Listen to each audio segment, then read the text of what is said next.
Hi everyone, well done again to everybody with the retro mile. You've all done absolutely amazing, and the fancy dress and the sort of energy that you've all brought to it has been absolutely incredible, and well done for all jumping and doing something a bit different. So a couple of people have mentioned that they wanted to find out a little bit more about retro running and the benefits of it because they've ached quite a bit the day afterwards. So what I've done is I've broken it down into about 5 categories that I think from my learning that retro running benefits. So the first one is proprioception. So a lot of people get confused with what proprioception is, but essentially what it means is, can you feel your hands and feet if you close your eyes? It's just an awareness of your body and your position. So catching a ball, that's proprioception. The fact that you know where to put your hand to catch that ball. So it's a combination of your agility, your coordination and balance working together.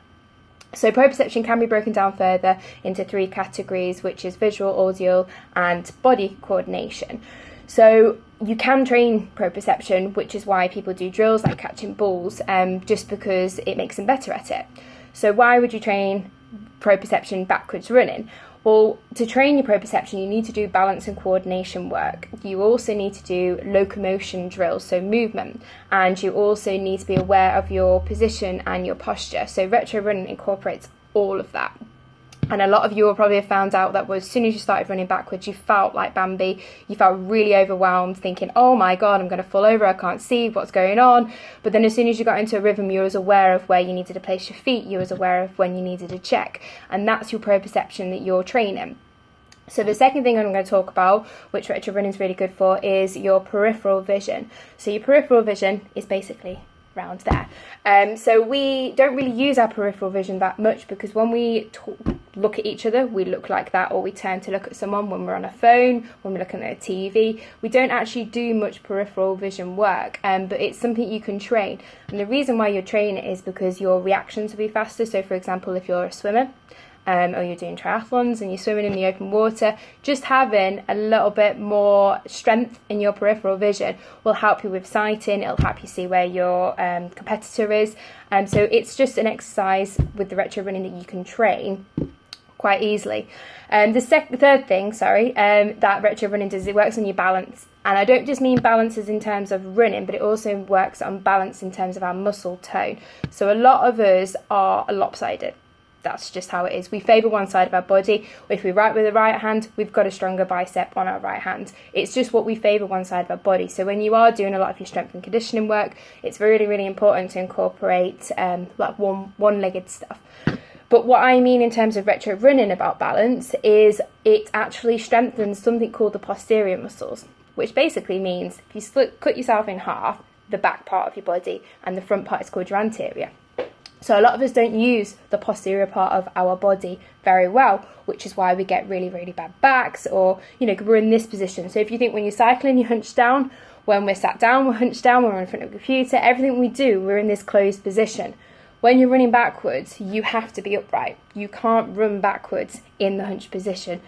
You just can't do it. So what happens is if you're training in that movement, you're strengthening. So you're balancing out the muscles at the back. And then going on to the fourth point, which is strength training. So we don't want to just focus on the front of our legs all the time. We need to focus on the balancing, which is the opposite muscles.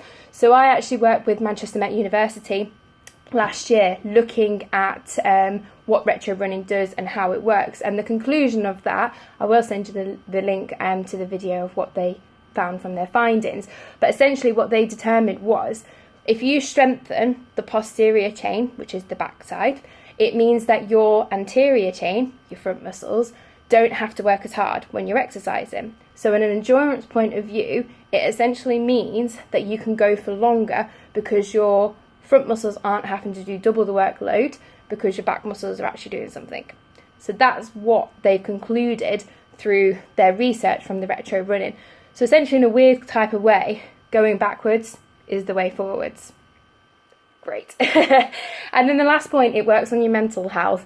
So it has been researched quite a lot, particularly with women in sport, that one of the biggest barriers for people that are new to sport or women, particularly post-pregnancy, is the fear of judgments of others. And I'm not saying that guys don't have this at all, but it's just research that has proven that one of the barriers of people getting active is the fear of judgment.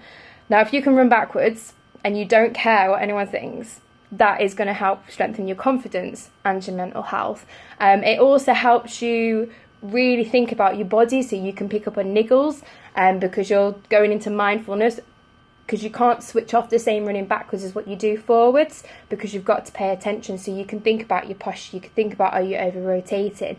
And what happens then if you incorporate retro running into a forward training run, so say for example do a mile forward and then a mile backwards and then turn around forward, you'll notice you're hyper aware of your posture because you've just trained it, you've just opened up all those senses. So then when you run forwards, you're more efficient running forwards because you've woken up everything.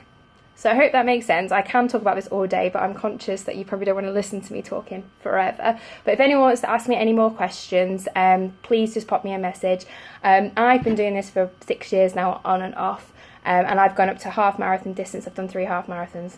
Oh, I do not want to do a marathon, although I feel like people are pressurising me, but we'll see. So I have got a lot of experience on it. I've had a lot of trials and errors, and a lot of this is learning, working with the university, and I'm also training as a sports therapist, so I'm learning a lot more about the benefits of retro running, and that it's not just a crazy thing, it's actually a really good thing that we should all probably be doing a lot bit more of.